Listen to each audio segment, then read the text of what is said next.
তারেক রহমান যে দুর্বার আন্দোলন গড়ে তুলেছিলেন, আপনারা সকলেই যারা বিএনপির নেতা কর্মীরা আছেন, তারা বিগত দিনে এই গাজীপুরে এবং ঢাকায় তারেক রহমানের নেতৃত্বে আপনারা আন্দোলনকে ত্বরান্বিত করেছেন এবং সেই আন্দোলন হয়েছিল বলেই আজকে এই 5 তারিখ গণ অভ্যুত্থান সফল হয়েছে।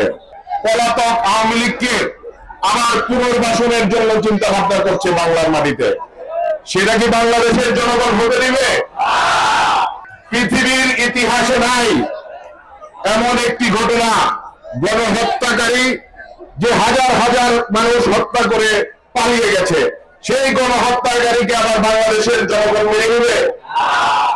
তাহলে কিভাবে তারা এই ষড়যন্ত্র করার চেষ্টা করছে? এখনো বাংলাদেশে ঢুকার স্বপ্ন দেখে, তারা বাংলার মাটিতে আবার নির্বাচন করার স্বপ্ন দেখে।